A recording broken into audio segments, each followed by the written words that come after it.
Eu vi um pai expulsar a própria filha na estrada, com um bebê no colo e só uma mula velha. E aquilo me lembrou do dia em que eu perdi tudo. Eu podia ter seguido em frente, como todo mundo faz. Mas eu voltei. E foi essa decisão que mudou a vida dela e salvou a minha também. Se esse vídeo apareceu para você, é porque essa história vai te emocionar e arrepiar. Então já se inscreve no canal se você gosta desse tipo de história e comenta aí de qual cidade você está assistindo. Naquela manhã, eu acordei sabendo que ia vender tudo. Não foi um pensamento que chegou de supetão, daqueles que assustam o sono e deixam o peito acelerado. Foi diferente. Foi uma certeza calma, fria, como a água parada no fundo de um poço no começo do inverno, quieta demais para ser inocente. Eu abri os olhos no mesmo horário de sempre, 4h40 da manhã, com o galo do vizinho soando lá do outro lado do mato, como se o mundo ainda funcionasse direito, e olhei para o lado esquerdo da cama. 5 anos. 5 anos olhando para aquele travesseiro que nunca mais afundou do mesmo jeito, que nunca mais cheirou do mesmo jeito, que ficou ali, sempre ali, como uma prova material de uma ausência que eu não tinha conseguido enterrar junto com ela. Mariana foi embora numa tarde de março, sem aviso, sem sinal, sem tempo de eu apertar a mão dela uma última vez.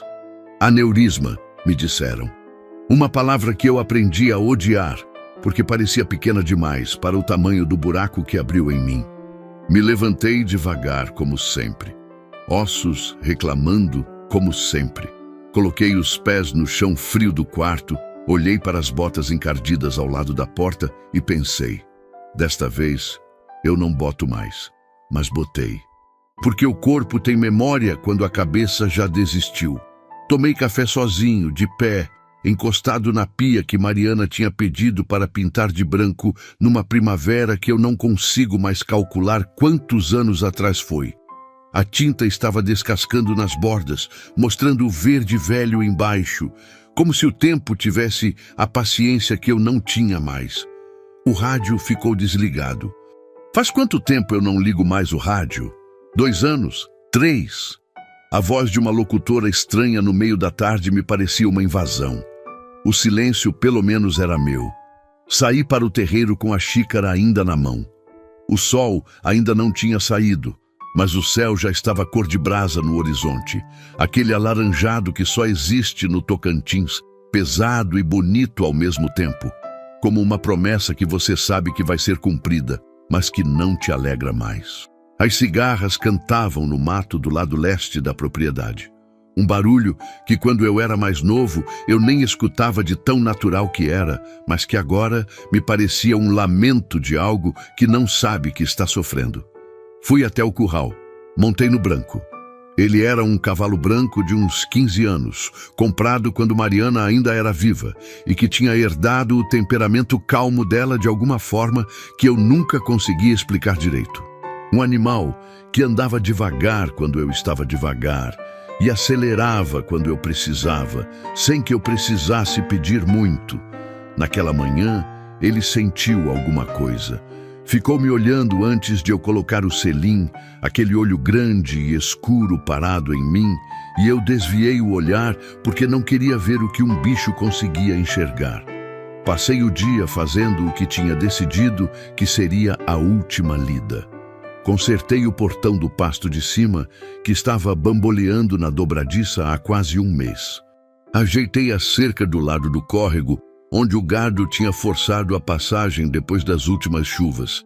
Paguei o Tibério, meu único funcionário, adiantado. E quando ele perguntou por que eu estava pagando antes do dia, eu disse que era porque sim. E ele me olhou de um jeito que o pessoal do interior olha quando sabe de algo, mas respeita o silêncio do outro. O Tibério tinha 60 e poucos anos, dentes de menos, lealdade de sobra. Eu ia sentir falta dele, mas não o suficiente para ficar. O gado tinha diminuído para menos da metade do que eu tinha quando Mariana era viva. No começo, eu culpava a seca, Depois culpava o preço, mas a verdade é que eu tinha deixado as coisas murcharem junto comigo e não tinha mais energia para fingir que ainda ia virar. A casa estava velha, as paredes tinham umidade, o telhado rangia toda vez que o vento forçava do norte, e eu tinha 53 anos que pesavam como 80. Na volta, o sol já estava baixo. Eu ia pela estrada de terra, o branco no trote manso, levantando uma poeira fina, que pairava no ar dourado da tarde, como fumaça de algo que tinha queimado lentamente. O calor ainda batia pesado, um calor seco que resseca os lábios e faz a pele do rosto ficar tesa. As sombras das árvores se esticavam para o lado como dedos compridos apontando para nada. Estava pensando no valor que ia pedir pela fazenda, se ia contratar um despachante ou resolver direto. Para onde ia depois de vender e concluindo como sempre concluía, que não sabia. Não tinha família esperando, não tinha cidade que me chamasse, ia só desaparecer da vida que eu levava, que de vida já tinha bem pouco. Foi aí que eu vi, primeiro a mula, uma mula velha, marrom escura, carregada de sacos e trouxas amarradas com cordas de tipos diferentes. Aquele tipo de bagagem de quem juntou o que pôde em pouco tempo, sem ordem, só urgência. A mula andava devagar, com aquele jeito cansado de animal que já trabalhou demais e foi bem cuidado de menos. Depois eu vi a corda, e na ponta da corda, uma mão, e na mão, uma mulher. Ela andava encurvada, não pela carga, porque a carga estava na mula, mas pelo peso de alguma coisa que não se vê e não se mede em quilos. Vestia uma roupa simples, saia comprida, blusa desbotada, cabelo preso de qualquer jeito. E no braço esquerdo, dobrado contra o peito, ela carregava um bebê pequeno, quieto demais para a hora. Eu passei por ela devagar. Os olhos da gente se cruzaram por um segundo. Os dela estavam vermelhos, inchados, mas secos, de quem já tinha chorado tudo o que tinha para chorar, e agora estava só andando porque era o único movimento que restava. Ela desviou o olhar rápido, não de vergonha, de quem já aprendeu que é melhor não esperar nada dos outros. Eu continuei. O branco andou mais uns 30 metros e eu ouvi, lá atrás, o barulho dos cascos de outro cavalo se afastando em velocidade. Virei o pescoço. Vi um homem montado de costas, sumindo na curva da estrada, sem ter olhado para trás uma vez sequer. Nenhuma. O porte era de alguém que manda, ou que acha que manda. As costas retas, o pescoço duro, aquele jeito de quem vai embora, como se o que deixou para trás não valesse nenhum olhar. Eu entendi na hora. Não precisei de explicação, de contexto, de palavras. O jeito que ela andava, o que carregava, o que deixaram para ela. Uma mula velha e uma corda. Era a linguagem muda do abandono e eu a conhecia bem. Continuei andando. Pensei, não é problema meu. Eu já tenho o suficiente de problema meu. Eu já dei tudo o que tinha para dar e não ficou nada. Ajudar custa. Eu sei disso melhor do que ninguém. Pensei em Mariana. Pensei em como ela ficaria sabendo que eu passei reto. Continuei andando. O branco andou mais uns 50 metros. O sol estava tocando o topo das árvores do horizonte, aquela luz que deixa tudo dourado e triste ao mesmo tempo. Uma garça passou voando baixo sobre o mato, branca, silenciosa, rápida. Aí alguma coisa me fez olhar para trás. Não sei se foi o instinto, não sei se foi o barulho, não sei se foi o peso daquele silêncio. Mas eu olhei e vi que ela ainda caminhava, lenta, curvada. Mas a mão que segurava a corda da mula não era a mão de quem arrasta um animal. Era a mão de quem cuida, de quem segura com cuidado para o bicho não se sentir só. Ela carregava um filho no braço e ainda assim tratava aquela mula velha como se o animal também precisasse de atenção. Aquilo me parou por dentro. Me lembrei de Mariana chegando de uma viagem à cidade e trazendo frutas para o branco, desnecessariamente, só porque ela achava que ele ficava triste quando ela saía. Me lembrei do jeito dela olhar para um bicho doente, do jeito que ela tratava o que o mundo descartava. Aquela mulher na estrada tinha esse mesmo jeito, e eu tinha passado reto. Puxei as rédeas. O branco parou imediatamente, como se também tivesse esperando por isso. Fiquei parado por um tempo que não sei medir. O vento passou fraco, levantando um pouco da poeira vermelha da estrada. Uma cigarra mais insistente cantou no mato ao lado. Eu olhei para a frente, que era o rancho, que era a venda, que era o desaparecimento que eu tinha planejado. Depois olhei para trás, que era ela e a mula e o bebê quieto demais. Eu sabia que se voltasse, alguma coisa dentro de mim ia mudar. E sabia também que eu não estava pronto para isso, mas virei o branco mesmo assim. Voltei devagar, os cascos levantando aquela poeirinha fina, o sol quase sumido, o céu virando roxo nas bordas. Cheguei ao lado dela sem fazer barulho. Ela não levantou o rosto de imediato. Tinha aprendido a não reagir ao que se aproxima, e isso me apertou o peito de um jeito que eu não esperava. Eu tinha uma garrafa d'água na bolsa do selim. Peguei ela, estendi. Água! Foi tudo que consegui dizer. Nem sei por que aquela palavra.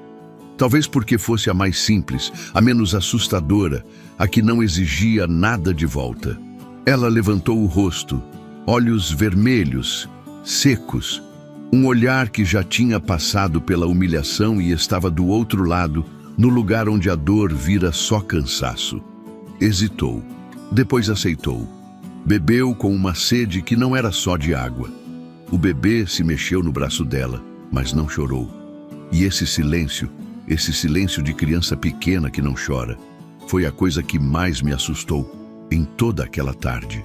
Você tem para onde ir? Perguntei. Ela não respondeu, nem precisava. A resposta estava na estrada vazia à frente dela, no peso dos sacos na mula, no bebê quieto, na ausência de qualquer coisa que se parecesse com um destino. Fiquei olhando para aquela mulher por um tempo. Depois olhei para a estrada à frente de mim. Depois para o céu que estava ficando escuro nas bordas. E falei, antes que eu mesmo pudesse me arrepender, tem um lugar lá no rancho. Você pode ficar essa noite. Eu nem pensei direito antes de falar. As palavras saíram como saem as coisas que vêm do fundo, sem elaboração, sem cálculo. Ela me olhou, desconfiada, cansada, sem força nem para negar. A mula deu o primeiro passo e ela foi atrás. E eu entendi, naquele momento, que às vezes quem decide é o mais fraco. E que nenhum de nós dois era forte naquela tarde. Mas juntos, caminhando pela estrada de terra, enquanto o céu do Tocantins virava a noite acima das nossas cabeças, talvez dessemos para ir um pouco mais longe do que cada um teria ido sozinho. O branco andou devagar ao lado dela, e eu percebi que tinha feito uma escolha, não sabia ainda o tamanho dela. O rancho apareceu no fim da curva como sempre aparecia. Primeiro a silhueta do pé de manga antigo que Mariana tinha plantado quando ainda éramos recém-chegados. Depois o telhado de zinco com a mancha de ferrugem do lado direito que eu nunca tinha consertado porque ela dizia que dava charme. E depois a casa inteira, baixa, comprida, com a varanda de frente que olhava para o pasto como uma pessoa cansada olha para o horizonte sem esperar nada de especial. Eu sempre cheguei naquele rancho sozinho nos últimos 5 anos. Naquela noite, cheguei com uma mulher, um bebê e uma mula velha. O branco entrou pelo portão com aquela calma de sempre, mas eu senti nele uma atenção diferente. As orelhas mais eretas, o pescoço mais alto, como se ele também estivesse tentando entender o que estava acontecendo. Os cachorros latiriam, eu pensei, e latiram. 2 vira-latas que dormiam na varanda se levantaram com aquela urgência exagerada de cachorro que late para tudo e não morde nada. Mas ela não assustou. Ficou parada, olhou para os 2 animais com aquela calma de quem já enfrentou coisas mais difíceis do que cachorros bravos. E eles foram se acalmando aos poucos, primeiro um, depois o outro, farejando o ar na direção dela com aquela curiosidade desconcertante que os bichos têm diante do novo. Ah, pode deixar a mula ali no curral. Eu disse, sem olhar muito para ela. Tem água e um pouco de pasto seco. Ela conduziu o animal com aquele mesmo cuidado que eu tinha visto na estrada. Devagar, falando baixo, como se a mula entendesse e precisasse ser preparada para a novidade do lugar. Desamarrou os sacos com mãos que eu notei serem calejadas, acostumadas a trabalho, e empilhou tudo do lado de fora do curral com uma organização rápida e precisa. O bebê ficou enrolado num pano amarrado no seu peito durante todo esse tempo, quieto, com aquela quietude que eu ainda não conseguia entender se era sono, exaustão ou outra coisa que eu não queria nomear. Eu desencilhei o branco, dei água, dei ração, fiz tudo no piloto automático de sempre, mas com uma consciência estranha de que havia alguém me vendo. Não era um olhar pesado, ela nem estava olhando para mim, estava ocupada com a mula. Mas a presença dela era física, de um jeito que eu tinha esquecido que presença pode ser. Depois de 5 anos sozinho, o corpo de outra pessoa no mesmo espaço tem um peso diferente, como quando você coloca um móvel novo num cômodo vazio e de repente percebe como o silêncio do lugar muda de natureza. Entrei na casa primeiro para acender a luz da varanda. O interruptor estava no mesmo lugar de sempre. O clique foi o mesmo de sempre. A luz amarelada da lâmpada velha espalhou aquele brilho morto e familiar pelo terreiro de sempre.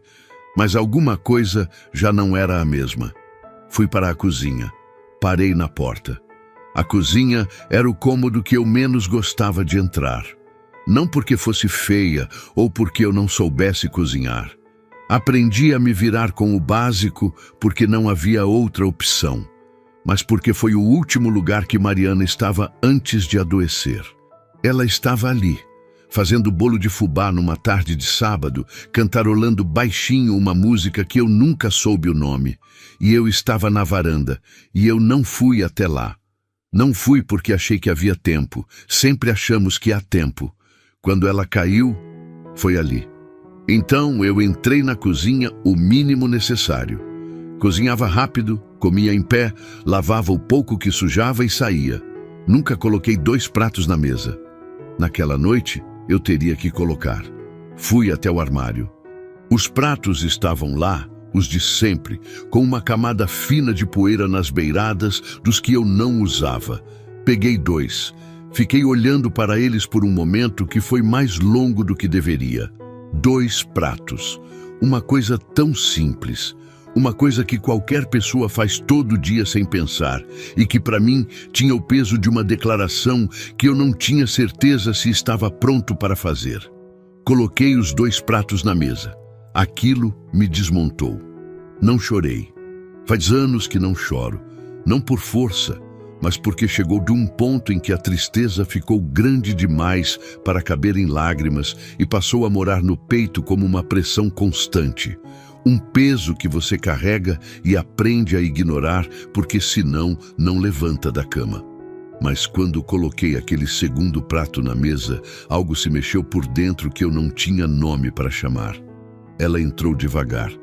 Bateu de leve na porta aberta da cozinha, como quem pede licença mesmo não tendo onde ir.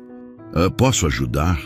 Perguntou. A voz dela era mais firme do que eu esperava para alguém naquela situação. Não era a voz de quem estava pedindo favor. Era a voz de quem estava oferecendo troca. Não precisa, respondi. Ela entrou mesmo assim e ficou parada ao lado da pia, com o bebê ainda enrolado no pano contra o peito. Me olhou preparar o feijão que tinha sobrado do almoço, aquecer no fogão a lenha, cortar o que havia de pão velho, pegar o queijo que ainda estava bom. Uma refeição sem graça, montada às pressas, mas suficiente. Qual o nome dele? Perguntei sem virar o rosto, referindo-me ao bebê. Ela demorou 1 segundo. Miguel. Falou o nome com aquela delicadeza específica de mãe. Não mole, mas com cuidado, como se o nome fosse frágil e valioso ao mesmo tempo. Quantos meses? 4. 4 meses. Eu olhei para o bebê de relance. Pequeno, com a pele escura e lisa. Olhos que provavelmente ainda não focavam direito, mas que estavam abertos, olhando para cima, para o nada, com aquela expressão de bebê que parece ao mesmo tempo sábia e completamente perdida no mundo. Nos sentamos à mesa. Ela esperou eu sentar primeiro. Esperou em silêncio, sem ansiedade, sem aquela pressa de quem está com fome e tentando disfarçar. Só esperou. E quando eu sentei, ela sentou. E quando eu servi, ela serviu. Com um cuidado e uma contenção que eu reconheci como educação de quem foi criado com rédea curta, não a educação gentil de quem aprende a tratar o outro bem, mas a educação compulsória de quem aprende a não ocupar espaço demais. Comemos em silêncio por um tempo. O vento bateu de leve no telhado de zinco. Lá fora, os cachorros já tinham voltado para a varanda. Uma rã cantou no brejo do lado de baixo do pasto, depois outra. Depois virou um coro discreto que eu geralmente nem escutava mais. Você não precisa me contar nada, eu disse de repente, sem ter planejado. Ela levantou os olhos do prato. Eu vi o que precisava ver, continuei. Pode ficar essa noite.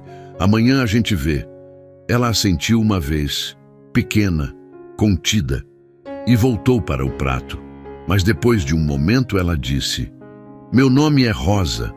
Não sei por que aquilo me pegou como pegou. Talvez porque fosse o único presente que ela tinha para dar naquele momento. O nome. E ela deu sem eu pedir. Antônio, respondi. E ficamos assim, Antônio e Rosa, 2 pratos na mesa, um bebê dormindo, uma mula estranha no curral, e 5 anos de silêncio rachando de um jeito que eu não sei se é dor ou alívio, porque às vezes as duas coisas têm o mesmo rosto. Depois do jantar, eu mostrei o quarto dos fundos. Era o quarto que Mariana tinha planejado para visitas que nunca apareceram e que depois dos primeiros anos virou depósito de coisas que eu não sabia onde colocar. Ferramentas velhas, cobertores que ninguém usava, uma caixa de fotografias que eu nunca tinha coragem de abrir e nunca tinha coragem de jogar fora. Eu tinha arrumado o básico no caminho da cozinha ao quarto, empilhado as coisas no canto, sacudido o colchão que estava enrolado, pego um lençol limpo do armário do corredor. Ela olhou para o quarto sem dizer nada por um momento. Obrigada, disse por fim. Não era a palavra em si, era o jeito, sem exagero, sem emoção performática, sem aquela gratidão excessiva que às vezes constrange mais do que agrada. Só obrigada. Firme e simples, como quem sabe o valor daquilo que está recebendo sem precisar encená-lo. Eu saí e fechei a porta. Fui para a varanda. Sentei na cadeira velha de madeira onde eu sentava toda noite fazia anos e acendi o que restava de um cigarro que eu tinha guardado no bolso da camisa. Não fumo muito. 2, 3 por semana, nos momentos em que o silêncio fica pesado demais. Aquela noite parecia qualificar. Lá dentro ouvi o barulho do chuveiro, um barulho simples. Água caindo numa caixa d'água, passando pelos canos velhos, chegando ao chuveiro do banheiro de azulejo verde claro que Mariana tinha escolhido porque dizia que lembrava o mar que ela queria conhecer e nunca conheceu. Eu tinha ouvido aquele barulho todos os dias por quase 20 anos de casamento. E então parei de ouvir. Por 5 anos, o chuveiro era só meu. Agora havia outra pessoa se banhando ali. E o barulho da água ecoando pela casa vazia parecia diferente. Não melhor ou pior, diferente. Como quando você afina uma nota que estava torta e a música não muda, mas fica mais inteira de algum jeito que você não sabia que estava faltando. Depois veio o barulho dos passos no corredor de madeira. Depois, o choro. Um choro baixo, quase um grunhido, do bebê que tinha acordado com fome. E depois a voz de Rosa, baixíssima, cantarolando alguma coisa que eu não consegui identificar. Não era música que eu conhecesse. Era daquelas melodias que as mães inventam sem saber, que não tem nome nem letra certa, mas que tem uma frequência específica que acalma.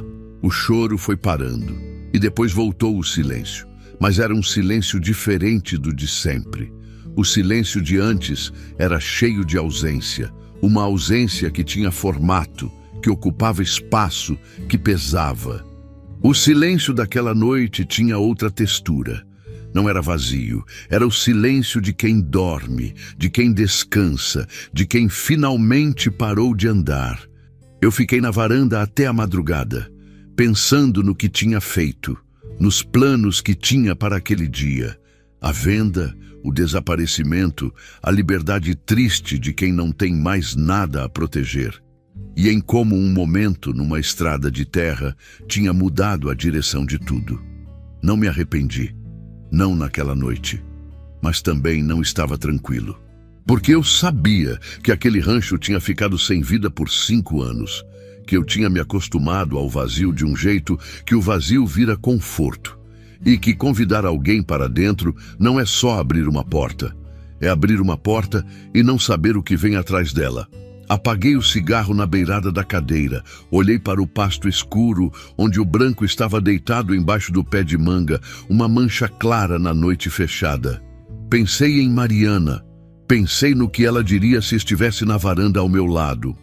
E soube, sem precisar ouvir a voz dela, que ela estaria sorrindo. Não aquele sorriso largo, não.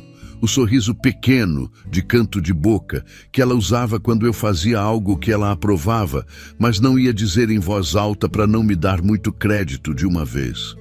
Aquele sorriso que me fazia querer ser melhor do que eu era. Entrei. Passei pelo corredor. Parei um segundo do lado de fora do quarto dos fundos. Silêncio de sono lá dentro. Fui para o meu quarto. Me deitei. Olhei para o teto que eu tinha olhado todo dia por 5 anos. E pela primeira vez em muito tempo, eu não olhei para o lado esquerdo da cama. Fechei os olhos e dormi. Eu acordei antes do galo. Isso não era novidade.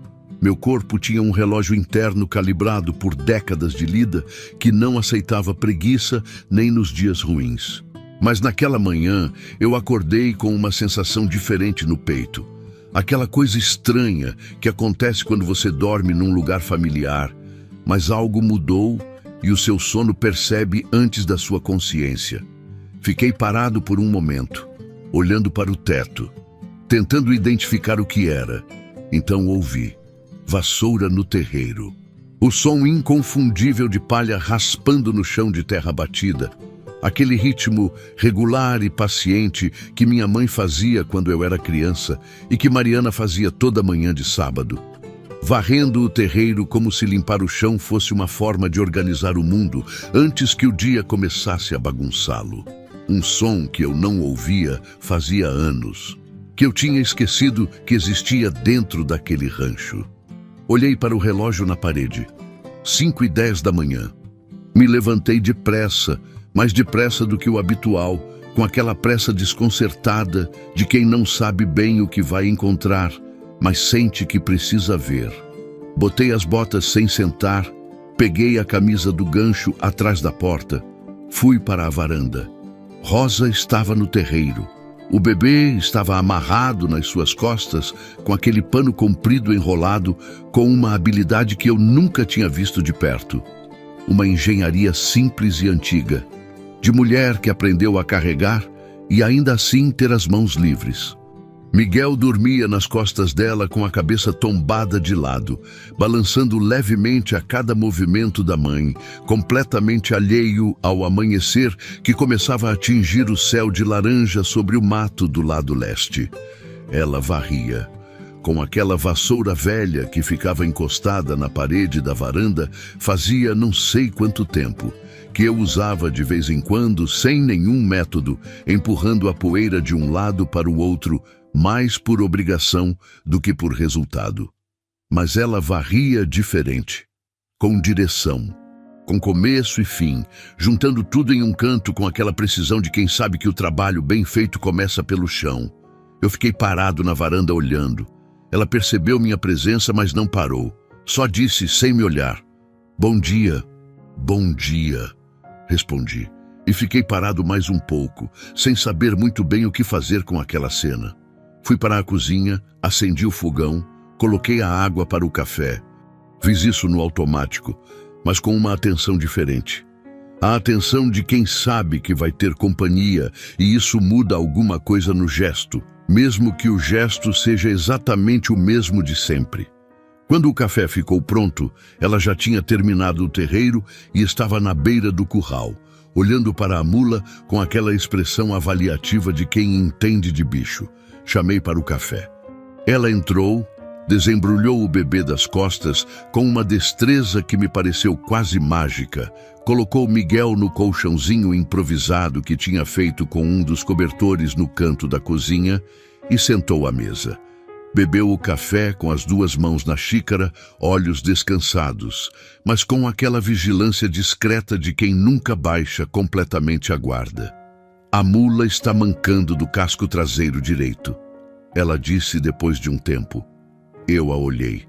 Deve ter pedra encravada. Ou ferradura torta, se ela ainda tiver. Ela falou sem drama, como um diagnóstico simples. Eu cuido depois que ele acordar direito. Eu posso ver, disse. Eu sei cuidar, respondeu. Não foi grosseria, foi só informação.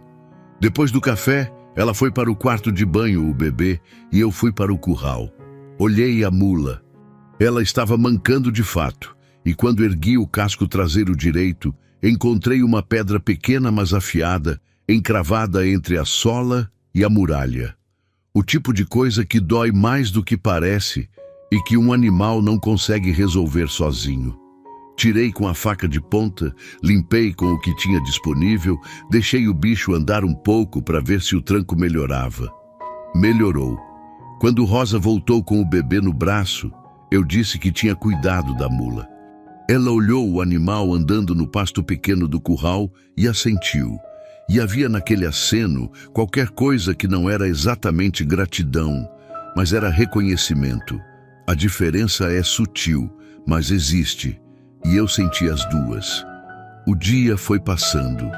Eu fui para a cerca do pasto de baixo, que ainda precisava de atenção. Levei o branco, trabalhei até o meio da manhã, voltei para pegar água e ferramentas. Quando cheguei no terreiro, encontrei a Rosa no fogão de lenha, com uma panela grande no fogo e o bebê no chão sobre o cobertor, chutando o ar com as pernas com aquela alegria sem motivo de criatura que ainda não aprendeu que o mundo é pesado. Você não precisava cozinhar, eu disse. Eu sei, ela respondeu. E ponto, sem explicação, sem justificativa.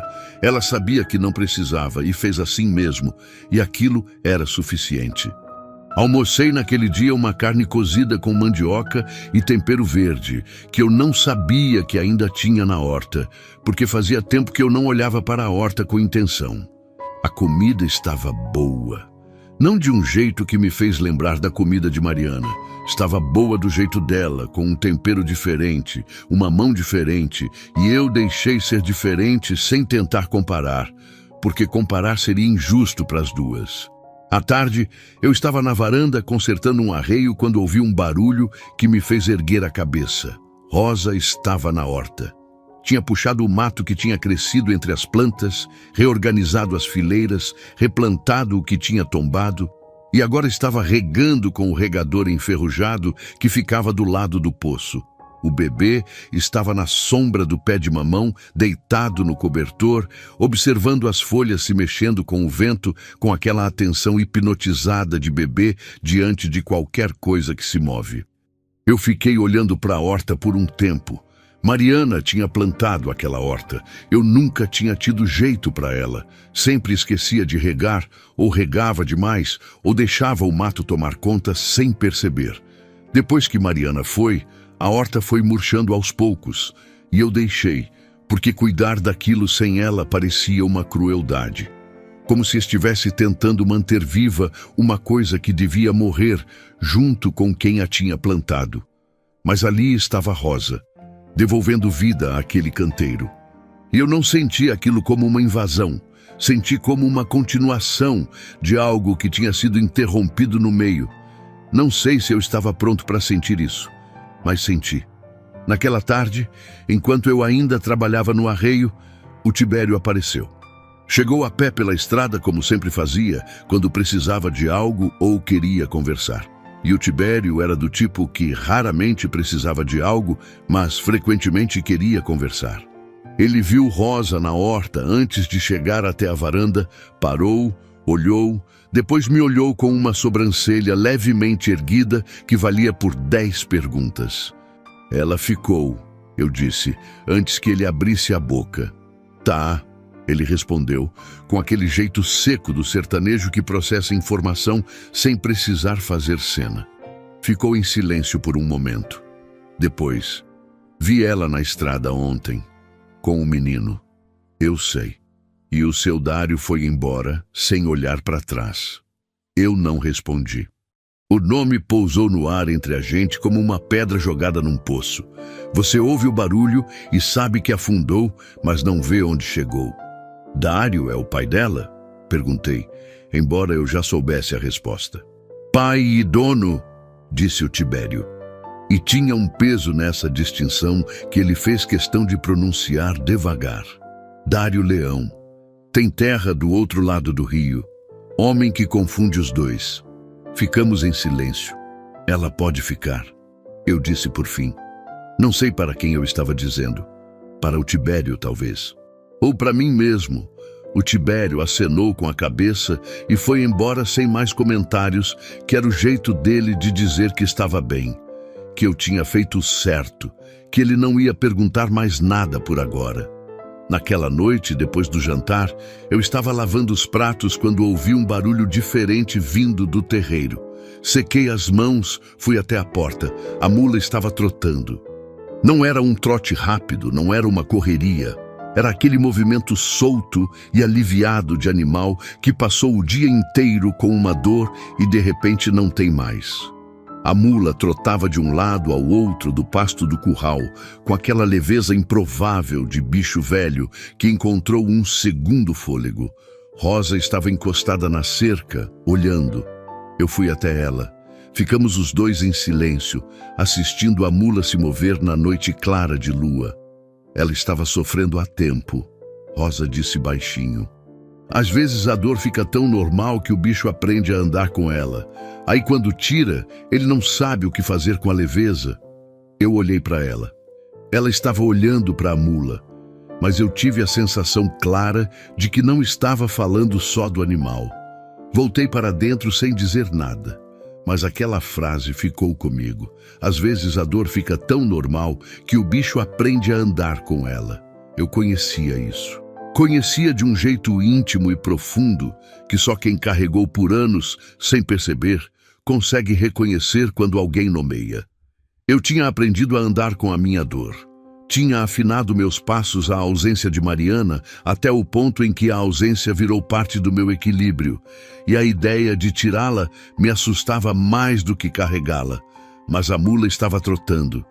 E havia qualquer coisa naquilo que parecia um argumento silencioso contra tudo que eu tinha decidido sobre minha própria vida. Nos dias que se seguiram, fui entendendo o que Rosa era. Não era uma mulher quebrada, era uma mulher curvada, que é diferente. Curvada pelo peso, mas com a espinha intacta. Ela acordava antes do sol, organizava o que precisava ser organizado. Trabalhava sem alarde e sem esperar reconhecimento, cuidava do bebê com uma paciência que não parecia esforço, mas sim natureza. Não pedia, não reclamava, não perguntava mais do que o necessário, mas fazia. Fazia de um jeito que foi transformando o rancho, de um jeito que eu não percebi imediatamente. Foi gradual. Como a luz vai mudando de intensidade ao longo da tarde, sem que você veja o exato momento em que o dia vira entardecer. A cerca que eu tinha deixado bamboleando do outro lado do pasto estava consertada. Não sei quando ela fez. As galinhas que viviam soltas e que eu mal lembrava de alimentar, passaram a ter água fresca toda manhã.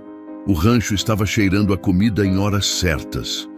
As ervas da horta começaram a aparecer nas refeições, de um jeito que eu tinha esquecido que era possível. E o silêncio, aquele silêncio pesado e acusatório que eu tinha aprendido a habitar, foi mudando de temperatura. Não desapareceu, mas ficou menos vazio. Passou a ser um silêncio que tinha respiro, que tinha o barulho do bebê chutando o cobertor, que tinha o rangido da porta do quarto dos fundos quando ela saía de manhã, que tinha a colher batendo na panela, os passos no corredor, a vassoura no terreiro, sons pequenos, sons de casa habitada. E foi numa noite daquela primeira semana, quando eu estava na varanda e ouvi o rádio ligar lá dentro, baixinho. Rosa tinha ligado o rádio enquanto dava banho no bebê, uma música sertaneja antiga que eu devia conhecer, mas não reconheci de imediato. Foi naquela noite que eu entendi o que estava acontecendo. Ela não estava me salvando de nenhum jeito dramático ou óbvio. Ela estava simplesmente vivendo, e a vida dela, acontecendo dentro do meu rancho, estava lembrando o rancho, e a mim junto com ele, de como é que se faz isso, de como é que se acorda de manhã com intenção, de como é que se cuida do que está ao redor, de como é que se trata o que o mundo descartou como se ainda valesse. Eu tinha ido buscar água para ela na estrada, e era ela que estava me reidratando por dentro. Só que eu ainda não sabia que aquilo tudo estava prestes a ser testado, que o mundo lá fora não ia deixar a gente recomeçar em paz, e que o nome que o Tibério tinha falado naquela tarde, Dário Leão, ia voltar a pesar muito em breve. O primeiro boato chegou pela boca do dono do armazém. Eu tinha ido à cidade buscar sal grosso, querosene e um rolo de arame farpado que o Tibério tinha pedido para fechar o pasto novo.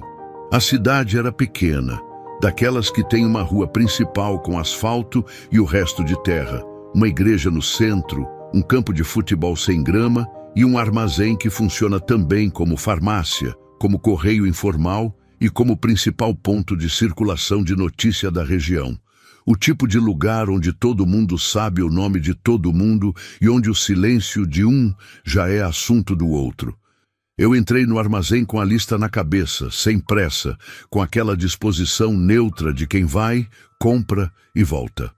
O seu Neco estava atrás do balcão, pesando farinha para uma senhora de lenço na cabeça que eu não conhecia. Me viu entrar, acenou com a cabeça. Fui catando as coisas pelas prateleiras. Quando cheguei no balcão para acertar a conta, a senhora tinha ido embora e o seu Neco estava sozinho, com aquela expressão de quem tem algo na ponta da língua há tempo. Antônio, ele começou, com aquele tom de quem vai dizer algo importante, mas finge que é conversa casual. Niki, soube que você tá com uma moça lá no rancho. Eu olhei para ele sem responder. A filha do Dário Leão, ele continuou, abaixando um pouco a voz, como se houvesse alguém para ouvir, embora estivéssemos sozinhos. Rapaz, você sabe o que tá fazendo, não? Tô comprando arame, eu disse. Ele me olhou por um segundo, avaliando se eu estava sendo grosso ou honesto, e concluiu que eram as duas coisas. É que falam, né? Ele disse, mudando ligeiramente o ângulo.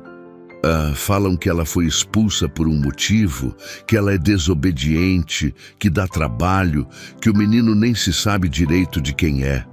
Ele falou rápido, como quem desconta logo o estoque de fofoca, para depois dizer que não estava julgando.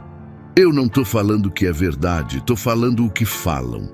O que falam e o que é são duas coisas diferentes, respondi. São. Ele concordou com aquela facilidade de quem concorda com tudo e não muda nada. Mas o Dário é homem de peso por aqui, Antônio.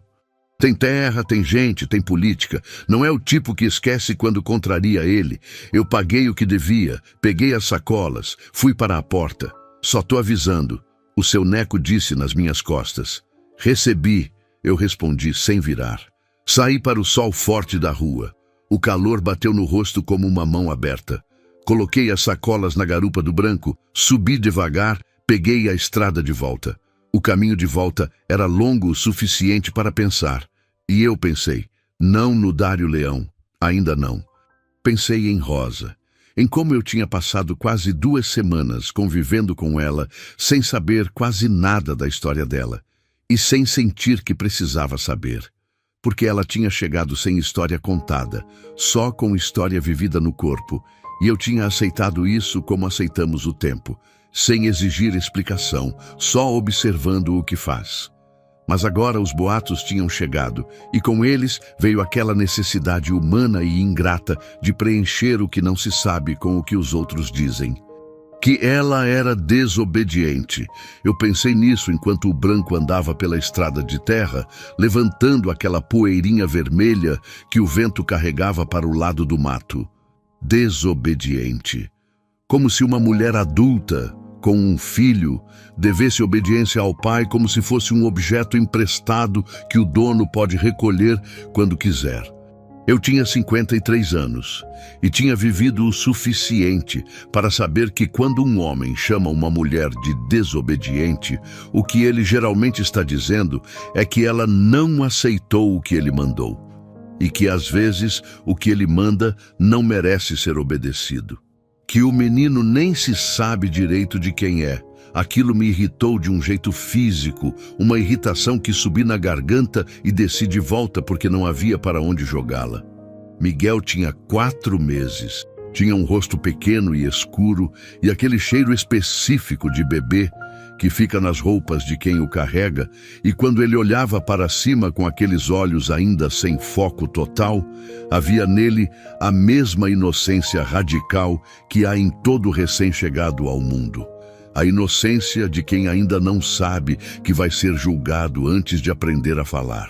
De quem é o Miguel não era assunto meu, nem de mais ninguém que não fosse Rosa. Cheguei no rancho perto do meio-dia. Rosa estava no terreiro, estendendo roupa numa corda que ela tinha amarrado entre o pé de manga e o mourão do curral. Uma corda que eu não sabia de onde tinha tirado, provavelmente de um dos sacos que trouxe na mula. As roupas eram simples, poucas, desbotadas. O bebê estava no cobertor à sombra, fazendo aquele barulho satisfeito de quem acabou de mamar. Eu descarreguei as sacolas em silêncio.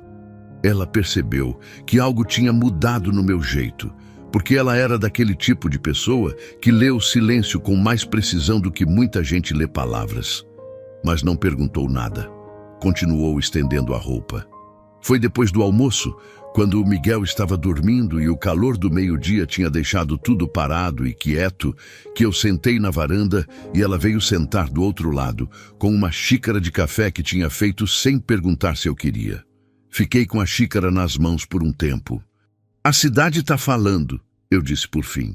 Ela não reagiu com surpresa. Só olhou para o terreiro com aquela calma de quem já esperava. "Sempre fala", ela respondeu. "Fala de você, do menino." Parei. "Do seu pai." Ela respirou fundo. Uma respiração longa, controlada, do tipo que se aprende quando se precisa se segurar com frequência. "O que querem saber, querem que eu confirme", ela disse. "O que não querem saber, inventam mesmo assim. Eu não estou pedindo confirmação de nada." Ela me olhou. Daquele jeito direto que ela tinha, sem desviar. "Eu sei", disse, "por isso eu vou contar." E contou. Não de uma vez, não em ordem, não com drama. Contou do jeito que as pessoas contam as coisas que custam, aos pedaços, deixando os espaços entre as palavras dizerem o que as palavras não conseguem. O pai dela, Dário Leão, era homem de posses e de convicções rígidas, o tipo de homem que confunde ter razão com ter poder, e que quando os dois entram em conflito, escolhe o poder. A mãe de Rosa tinha morrido quando ela tinha 12 anos, e desde então o pai tinha criado ela e os 2 irmãos mais novos com uma disciplina que era quase militar. Horário para tudo, regra para tudo e punição para quem saísse da linha que ele tinha traçado.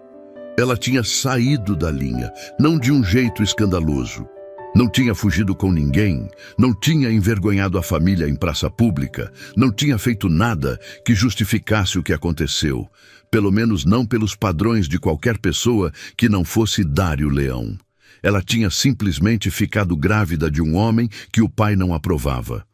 Um homem que não era da região, que tinha passado pela cidade trabalhando numa empreitada, que tinha ficado alguns meses e depois seguido em frente, sozinho, sem olhar para trás, como fazem alguns quando a conta fica pesada demais. O pai esperou o bebê nascer. Esperou 4 meses. E então, numa manhã, Na frente dos irmãos, dos peões e de quem mais estava no terreiro, mandou ela arrumar o que tinha e sair. Deu a ela a mula mais velha que tinha no curral, não por generosidade, Rosa deixou claro, mas por escárnio, como quem diz, isso é o que você vale. E foi embora a cavalo sem olhar para trás. Enquanto ela contava, eu olhei para as mãos dela. Estavam quietas no colo, segurando a xícara vazia. Não tremiam. Não era porque ela não estava sentindo. Eu podia ver o quanto estava custando, na tensão discreta da mandíbula, no jeito que ela respirava um pouco mais devagar do que o normal. Era porque ela tinha aprendido a conter, e conter tinha virado segunda natureza. O pai do Miguel sabe do menino? Perguntei. Sabe, ela disse. Não voltou. Ponto final. Sem amargura aparente. Ou com uma amargura tão antiga que já tinha virado só fato. Ficamos em silêncio por um tempo. O vento passou fraco pelo terreiro, levantando uma folha seca que rodou por um momento e pousou do lado do cobertor onde o Miguel dormia. Um dos cachorros suspirou na sombra da varanda. Lá no pasto, o Branco estava parado debaixo do pé de manga, como sempre estava naquele horário. Seu pai vai voltar, eu disse. Não era pergunta. Vai, ela confirmou. Também não era pergunta para ela. E quando voltar? Ela demorou um momento. Ele não aceita não, ela disse. Nunca aceitou. Para ele, expulsar foi uma coisa. Mas eu estar em algum lugar, recomeçando, sendo vista, isso ele não suporta. Para ele, eu devia ter sumido. Virado poeira na estrada. Eu fiquei com aquilo. Virado poeira na estrada, como se a punição não fosse só o exílio, fosse o apagamento, como se ele precisasse que ela não existisse para que a história que ele contava de si mesmo continuasse fazendo sentido. Naquela tarde, o Tibério apareceu mais cedo do que o costume. Vinha com aquele passo mais rápido que ele tinha quando trazia notícia que não podia esperar. Chegou na varanda, me olhou para a Rosa que estava de volta ao terreiro e disse baixinho. O Dário foi no armazém hoje de manhã. Perguntou se alguém sabia onde a filha estava. E o seu Neco? Perguntei. O seu Neco não falou nada, disse o Tibério. E havia nessa frase uma pequena surpresa que eu não esperava do velho do armazém. Mas alguém falou, eu disse. Sempre tem alguém. O Tibério confirmou.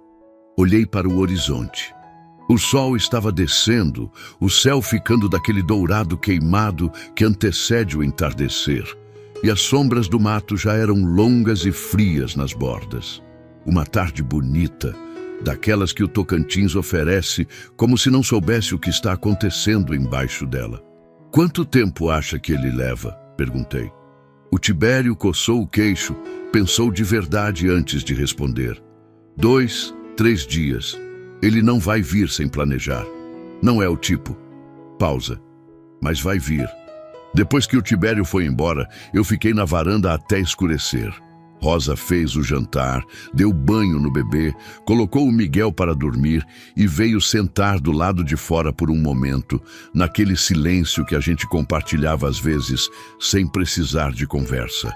O céu estava cheio de estrelas daquelas noites sem lua, estrelas do interior que as pessoas da cidade nunca veem direito porque a luz artificial come o escuro necessário para enxergá-las. Você não precisava ter me trazido, ela disse de repente. Eu a olhei. E você não precisa ficar, ela continuou. Se for problema demais, eu entendo. Eu aprendo a entender. Havia naquela frase uma dignidade que me apertou o peito.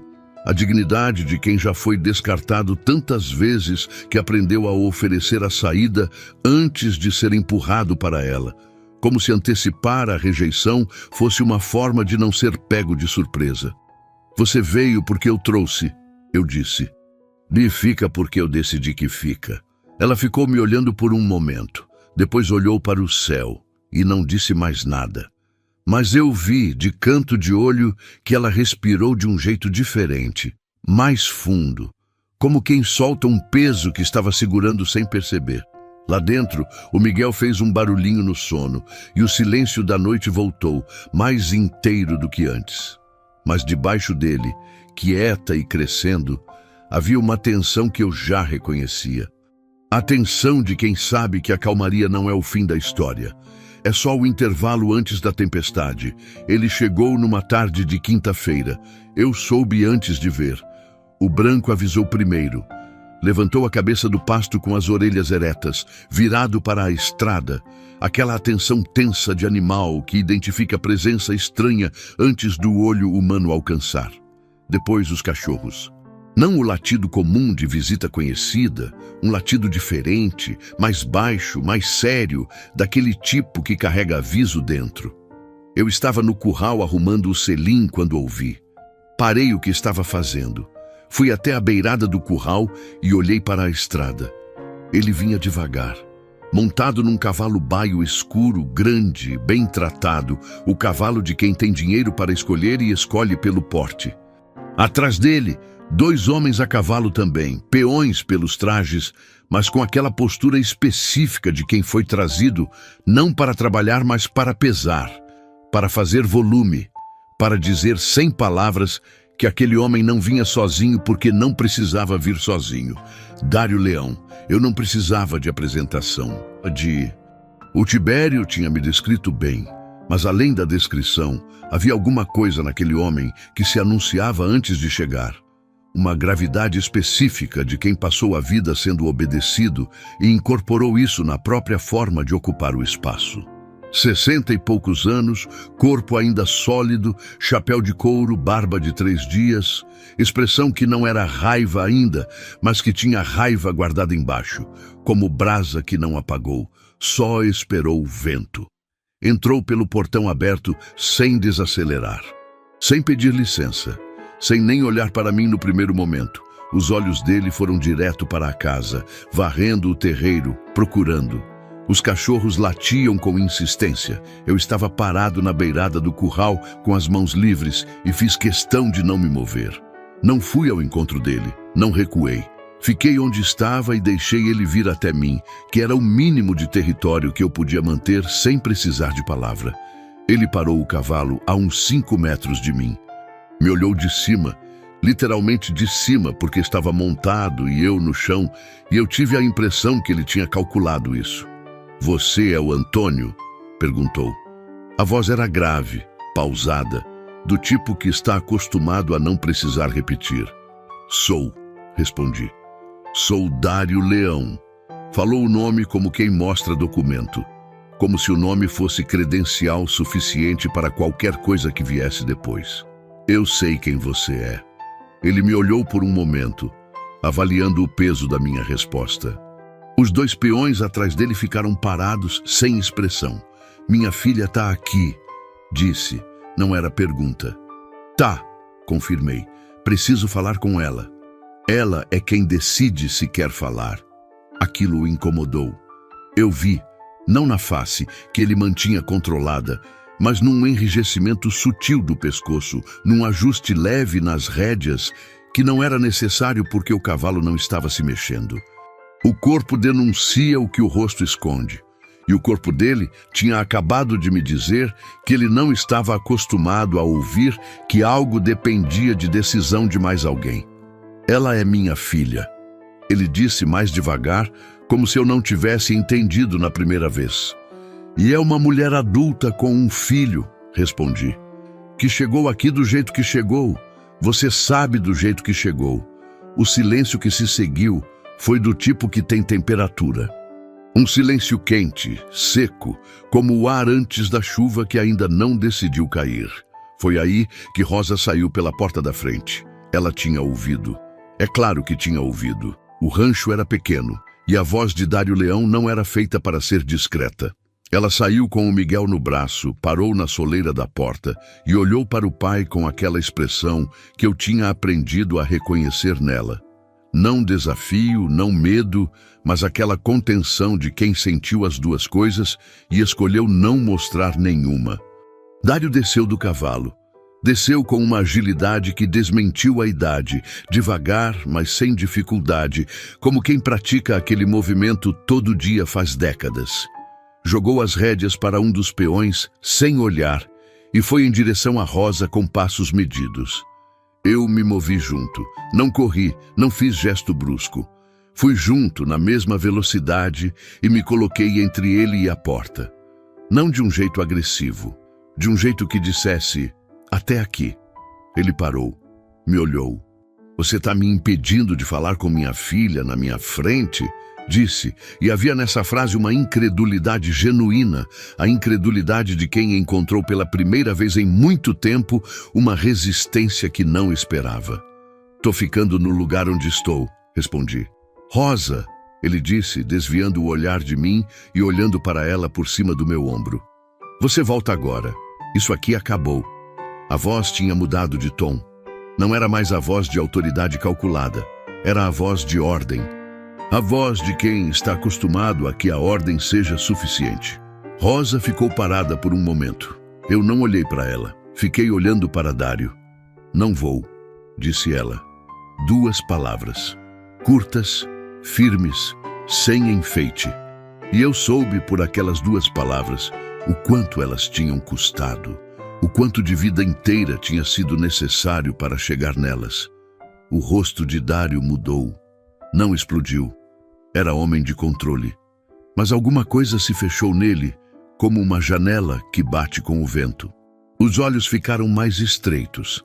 A mandíbula se apertou e quando falou de novo, a voz estava mais baixa, que era mais perigosa do que se fosse mais alta.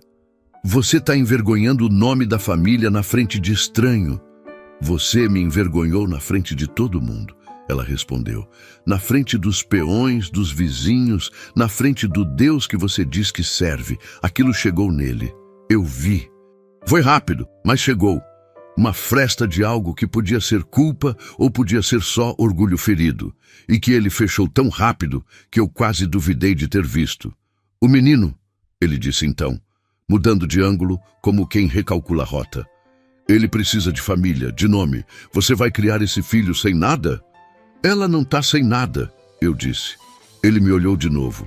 Desta vez, com mais atenção, como se estivesse me vendo pela primeira vez de verdade. Não como obstáculo, mas como variável que precisava ser calculada. Você, ele disse, com um peso específico na palavra. Você sabe com quem está mexendo? Sei com quem estou falando, respondi. Não sei se é a mesma coisa. Ele ficou me olhando por um tempo que foi longo o suficiente para ficar desconfortável. E eu deixei ficar, porque recuar naquele momento seria o mesmo que abrir o portão. Você vai perder esse rancho, ele disse por fim. A voz tinha voltado ao tom calculado, aquele tom de quem sabe que a ameaça é mais eficaz quando parece informação. Eu tenho gente na prefeitura, tenho gente no cartório. Você tem dívida de IPTU atrasado, eu sei disso. Tem uma pendência de escritura que não foi regularizada. Eu posso fazer isso virar problema muito rápido. Eu respirei. Não de nervosismo, de necessidade de manter o ritmo enquanto processava. Ele estava certo que eu tinha pendências. Tinha.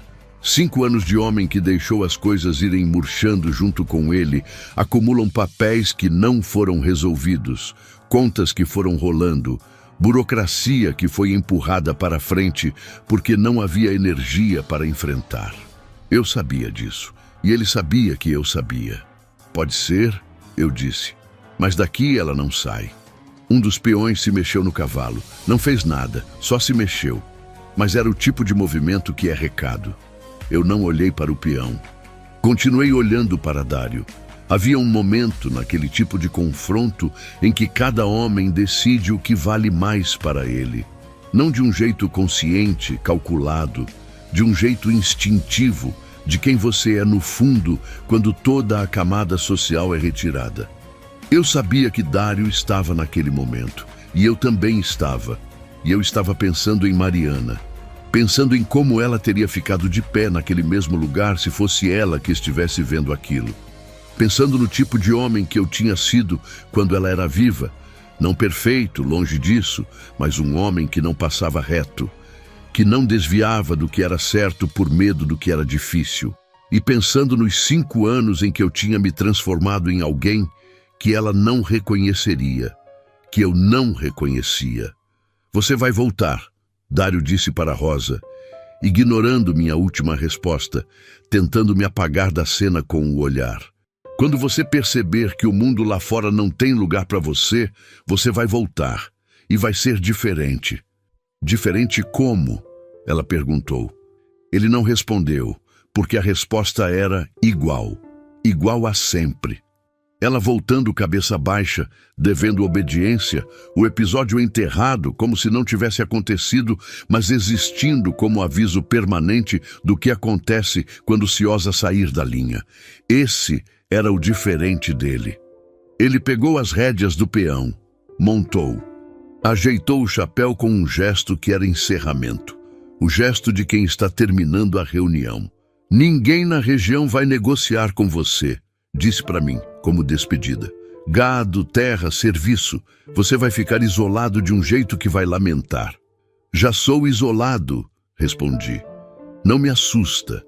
Ele me olhou uma última vez. E então fez o que eu já tinha visto ele fazer uma vez antes, naquela estrada de terra, naquela tarde que começou tudo. Virou o cavalo. Foi embora sem olhar para trás.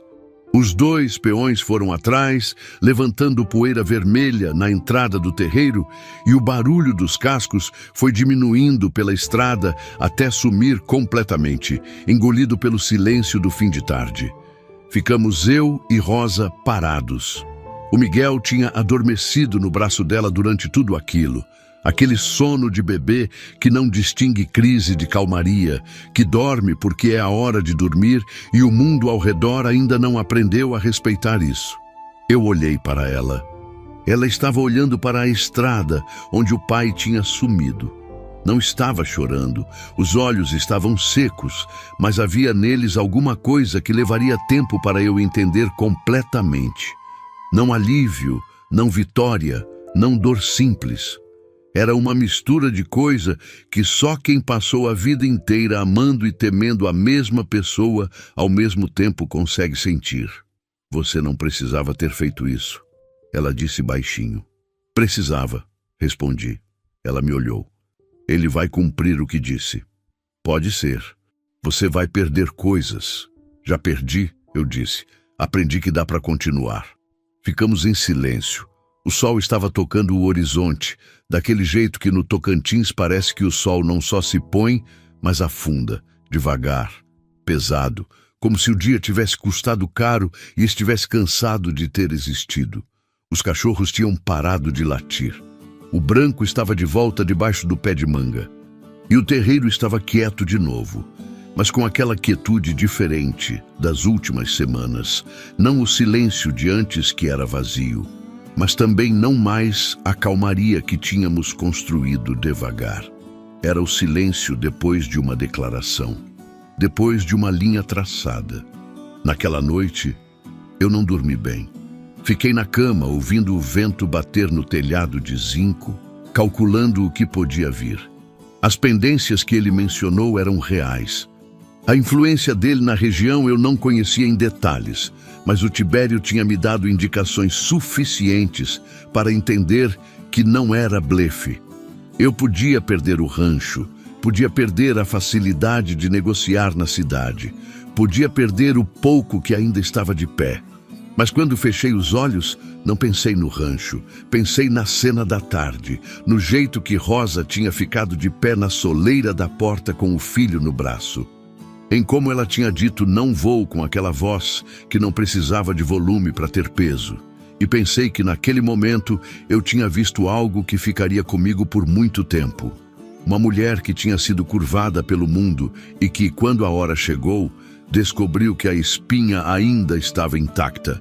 E eu, que tinha decidido vender tudo e desaparecer, que tinha passado 5 anos praticando o apagamento de si mesmo, tinha ficado de pé na frente de um homem que ameaçava tirar o pouco que me restava. E não tinha saído do lugar. Isso era novo. Isso era algo que eu não sabia se ainda era capaz. Mas era. E aquela descoberta, pequena e silenciosa no escuro do quarto, valeu mais do que qualquer coisa que Dário Leão poderia me tirar. As consequências chegaram antes do que eu esperava. 3 dias depois da visita de Dário Leão, eu fui até a cidade buscar ração para o gado e o dono da agropecuária. Um homem chamado Fausto, com quem eu negociava fazia anos, que sempre me fiava sem questionar e que me tratava com aquela cordialidade simples de relação comercial que funciona bem, me recebeu diferente. Não foi grosseiro, foi pior do que grosseiro. Foi desconfortável. Aquele desconforto específico de quem quer dizer não, mas não tem coragem de dizer direto, então vai enrolando, inventando problema de estoque, prazo, fornecedor, até que a mensagem chega sem nunca ter sido dita em voz alta. Saí da agropecuária sem a ração. Fui no açougue. O seu Valmir, que sempre separava um pedaço de costela quando eu aparecia, estava ocupado de repente com um cliente que claramente não tinha chegado antes de mim. Esperei. Ele me atendeu com pressa, com aquele olho que desvia, e quando perguntei pelo corte de sempre, me disse que tinha acabado. Eu olhei para a câmara atrás dele. Não tinha acabado. Saí sem dizer nada. No caminho de volta, parei o branco no meio da estrada e fiquei parado por um momento, olhando para o horizonte plano do cerrado, aquele verde cinza de início de seca que parece que a terra está guardando fôlego. Uma garça passou voando alto, branca contra o azul duro do céu. O vento estava seco, aquele vento que resseca o nariz por dentro e deixa gosto de pó na boca. Dário tinha cumprido o que disse. Não com violência, não com escândalo, com o método mais eficaz que existe em cidade pequena, que é fazer o silêncio trabalhar por ele. Falar no ouvido certo, deixar a ameaça implícita e esperar que o medo dos outros fizesse o serviço. Era um homem que conhecia os instrumentos do isolamento porque provavelmente os tinha usado antes. Voltei para o rancho. Não contei para Rosa imediatamente. Não porque quisesse esconder, mas porque precisava primeiro resolver por dentro o que sentia, que era uma mistura de raiva e de uma clareza fria e estranha. A raiva era pelo óbvio, pela covardia de um homem que usa influência para punir quem não tem. A clareza era o seguinte: eu tinha dito que não me assustava ficar isolado. E não me assustava. Mas isolamento com responsabilidade de outra pessoa é diferente de isolamento sozinho, e eu precisava ser honesto sobre isso. Naquela tarde, o Tibério chegou mais cedo. Tinha ouvido algo na cidade. Ele sempre ouvia. Tinha aquele jeito de existir nos lugares, sem ser notado, que faz com que as pessoas falem na frente dele como se ele não estivesse lá. Não. O Dário tá falando que você tá com a filha dele por interesse, disse o Tibério, sem preâmbulo, sentado na beira da varanda com o chapéu nas mãos. Que você tá de olho na terra que ela ia herdar. Que a história do abrigo é fachada. Eu deixei aquilo pousar. E o que as pessoas acham? Perguntei. O Tibério coçou a cabeça. Tem gente que acredita porque quer acreditar. Tem gente que não acredita, mas fica quieta porque não quer problema. Pausa. E tem gente que está te respeitando mais do que antes, mas também em silêncio. O silêncio dos dois lados. O favor e o desfavor acontecendo no mesmo lugar invisível. Rosa estava na cozinha quando o Tibério foi embora, e ela tinha ouvido parte da conversa. A arquitetura do rancho não permitia muito segredo. Quando eu entrei, ela estava de costas para mim, mexendo numa panela. E eu soube que ela tinha ouvido porque havia uma tensão nos ombros dela que não era de esforço físico. Eu posso ir? Ela disse sem virar. Já falamos sobre isso, respondi. Falamos quando era diferente. Ela desligou o fogo, virou. O Miguel estava no cobertor no canto, acordado, tentando pegar o próprio pé com uma determinação cômica que destoava completamente do peso da conversa. Agora ele tá te prejudicando de verdade. Negócio, nome, rancho, isso é diferente de ameaça. O rancho eu ia vender mesmo, eu disse. Ela me olhou. Ia, confirmei. No dia que eu te encontrei na estrada, eu tinha decidido vender tudo e sumir. Então, se ele acha que a ameaça do rancho vai me mover, ele errou a conta. Ela ficou me olhando por um tempo que foi longo o suficiente para ser desconfortável. Por que você ia vender? Perguntou por fim. Eu não tinha planejado aquela conversa, mas havia alguma coisa no jeito que ela perguntou. Sem julgamento, sem curiosidade de fofoca, só com aquela atenção direta que ela tinha, que me fez responder. Contei sobre Mariana, não tudo de uma vez, aos pedaços, como ela tinha me contado a história dela. A morte repentina, os 5 anos de encolhimento progressivo, a casa que foi virando silêncio, o homem que fui deixando de ser sem perceber. Contei que tinha acordado naquele dia com uma certeza calma de que havia terminado meu tempo naquele lugar e que tinha passado o dia fazendo a última lida como um rito de encerramento. Ela ouviu tudo sem interromper. Quando terminei, ficamos em silêncio por um momento. E agora? Ela perguntou. Ainda quer ir embora? Eu pensei de verdade antes de responder. Não, disse. Mas não sei bem o que quer dizer ficar. Ela acenou levemente com a cabeça, como quem recebe uma resposta honesta e a respeita mesmo sem resolver nada. O Miguel conseguiu pegar o próprio pé e soltou um barulho de satisfação que nos fez os dois olhar para ele ao mesmo tempo. E por um segundo absurdo e breve, a cozinha teve dentro dela algo que eu não sabia nomear, mas que era leve. Passou rápido, porque naquela noite o céu fechou. Começou por volta das 8 da noite, com aquela mudança de pressão que os animais sentem antes da gente. O branco ficou inquieto no pasto, os cachorros sumiram para baixo da varanda, e o vento que tinha sido seco o dia todo, de repente ficou úmido e quente, de um jeito errado. Aquele calor que antecede temporal no cerrado, que não é calor de sol, mas calor de acúmulo, de tensão atmosférica que atingiu o limite. O trovão veio de longe primeiro. Um rumor grave no horizonte oeste, quase infrassônico, que se sente mais no peito do que se ouve. Depois, os relâmpagos. Não ainda sobre a gente, mas iluminando o fundo do céu em intervalos, como fotografias de uma tempestade que estava chegando sem pressa, mas sem parar.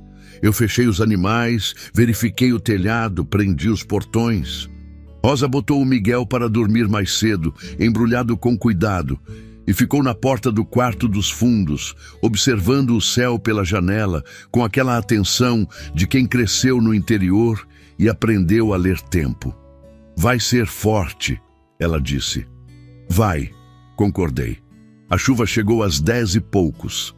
Chegou de vez, sem aquele prólogo de garoa que às vezes antecede. Caiu direto, pesada. Aquela chuva de cerrado que não cai em gotas, mas em cortinas, que transforma o terreiro em lama em minutos e faz o telhado de zinco virar instrumento de percussão. Um barulho ensurdecedor e contínuo que come todos os outros sons.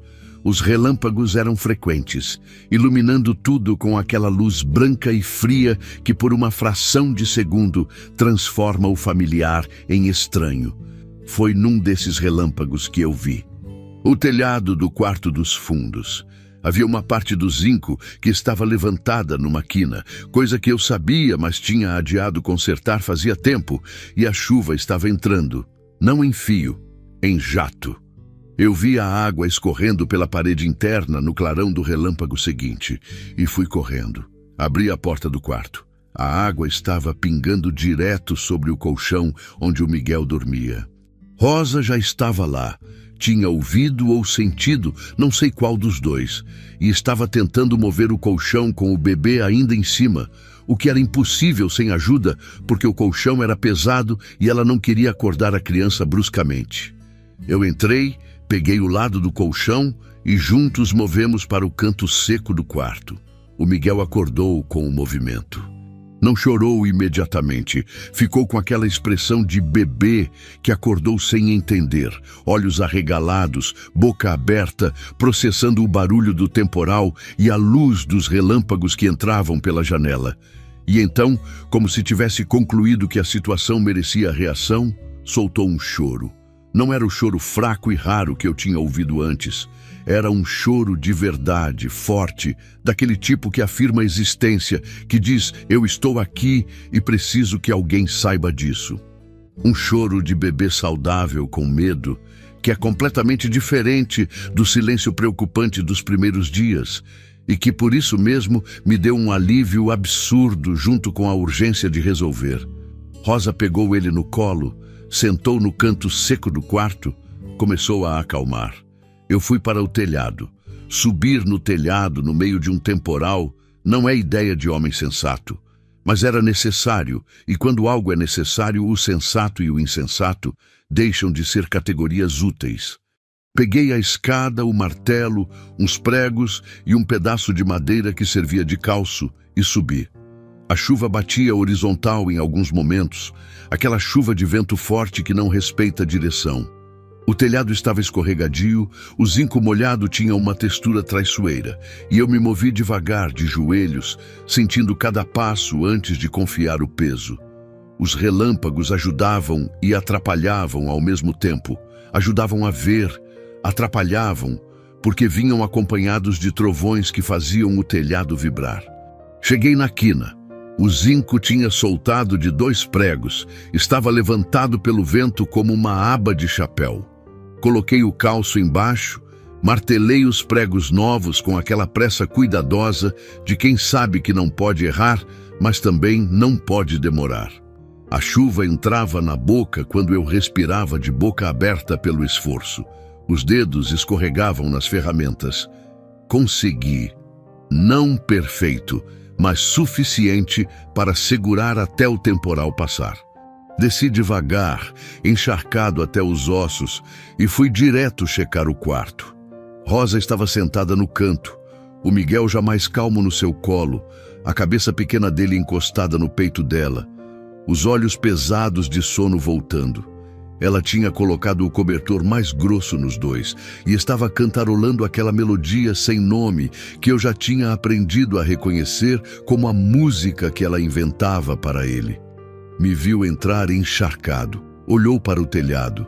A água tinha parado de entrar. Consertou? Perguntou baixinho, para não acordar o bebê que estava quase dormindo. Por essa noite, respondi, igualmente baixo. Ela acenou. Eu fui trocar de roupa, voltei com uma toalha, sentei na soleira da porta do quarto dos fundos, porque não havia outro lugar seco e próximo. O temporal continuava lá fora, mas tinha perdido um pouco da violência inicial. A chuva era pesada, mas mais regular, os trovões mais espaçados, os relâmpagos menos frequentes. Fiquei escutando. A chuva no zinco. O vento nas árvores do cerrado. Aquele barulho de mar que o vento faz quando passa por muita folhagem ao mesmo tempo. O choro do córrego no pasto de baixo, que com a chuva forte virava corredeira. E por cima de tudo isso, baixinho, a melodia de Rosa acalmando o filho. Num intervalo entre trovões, ela disse: "Você subiu no telhado no meio do temporal. Tava entrando água em cima do menino. Silêncio. Obrigada", ela disse.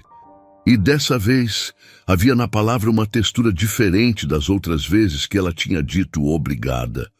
Menos contida, mais direta, como se tivesse chegado de mais fundo. Não respondi. Não havia o que responder que não diminuísse. Ficamos assim até o Miguel dormir completamente, e por mais um tempo depois, cada um no seu silêncio, com o temporal do lado de fora e aquela estranha paz do lado de dentro que acontece quando uma crise passa e você percebe que passou junto, que nenhum dos dois estava sozinho enquanto durou. Lá perto da meia-noite a chuva foi parando. Primeiro o vento, depois os trovões, que foram sumindo para o leste como uma briga que vai embora sem ter acabado completamente. Depois, a chuva foi rareando, virando garoa, virando silêncio. O cheiro que ficou era aquele cheiro de terra molhada do cerrado que não existe em nenhum outro lugar do mundo. Um cheiro que é ao mesmo tempo antigo e novo, que lembra começo, que lembra que a terra absorveu o que caiu e vai usar para alguma coisa. Eu fui para a varanda. O terreiro estava encharcado, brilhando sob as estrelas que tinham voltado. As poças refletiam o céu limpo. Marrã cantou, depois outra, e logo o coro do brejo voltou com aquela insistência de quem foi calado à força e retomou a voz assim que pôde. Fiquei olhando para o pasto. O branco estava parado no centro, úmido mas inteiro, olhando para mim com aquele olho grande e tranquilo. E eu pensei no Dário Leão. Pensei nas ameaças, no isolamento que estava começando, nas pendências do rancho que ele podia transformar em problema. Pensei no que podia ainda vir. E pensei que naquela noite eu tinha subido num telhado escorregadio no meio de um temporal para tapar um buraco que deixava a chuva cair em cima de um bebê que não era meu. E que não tinha pensado 2 vezes antes de subir. Isso me disse algo sobre o homem que eu estava voltando a ser, e sobre o quanto esse homem era diferente do que eu tinha me tornado, e sobre o quanto ainda havia por enfrentar antes de qualquer recomeço ser possível de verdade, porque Dário Leão não tinha terminado. Eu sabia disso com a mesma certeza com que se sabe que depois de toda tempestade que passa, há sempre a possibilidade de outra formando no horizonte. E essa estava formando. Ele voltou numa segunda-feira. Dessa vez, não eram 2 peões, eram 5. Eu estava no pasto de cima quando o Tibério veio correndo. E o Tibério nunca corria. Era homem de passo medido desde que eu o conhecia. Então, quando eu vi ele vindo pela estrada com aquela pressa nos pés, eu já soube que havia chegado o momento que eu tinha estado esperando sem querer que chegasse. Desci pelo atalho. Cheguei no terreiro antes deles. Rosa estava na porta. Ela também tinha visto. Tinha o Miguel no braço, apertado contra o peito, e aquela expressão fechada de quem ativou o modo de sobrevivência. Não pânico, não choro, só aquela presença compacta e tensa de animal que sabe que o perigo é real e está calculando. Entra, eu disse para ela. Não, respondeu. Rosa. Não entro, ela repetiu firme. Não vou ficar escondida atrás de você como se eu fosse o problema. Eu fico. Eu olhei para ela por um segundo. Deixei estar.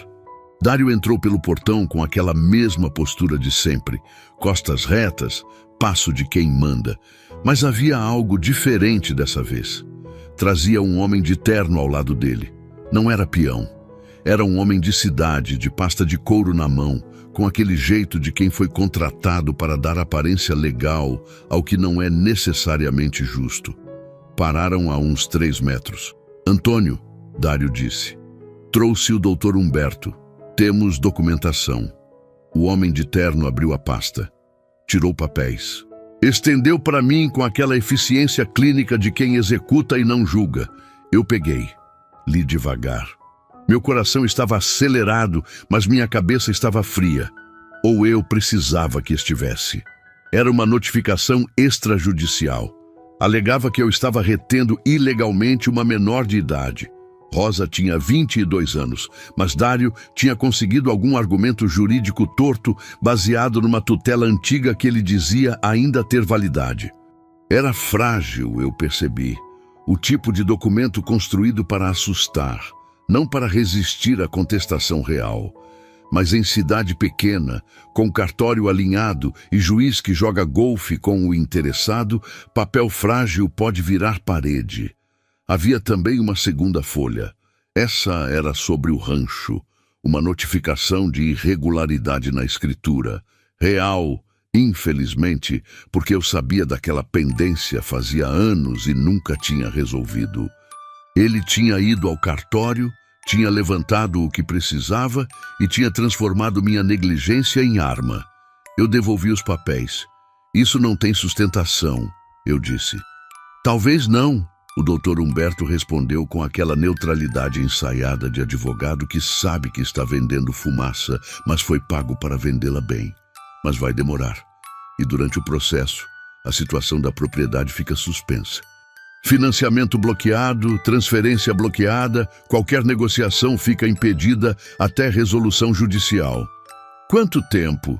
Perguntei. 2, 3 anos, ele disse. Talvez mais. Eu olhei para Dário. Ele estava me olhando com aquela expressão de quem já calculou o tabuleiro inteiro e está esperando o outro perceber que perdeu. Não havia prazer visível nele. Era pior do que prazer. Era convicção.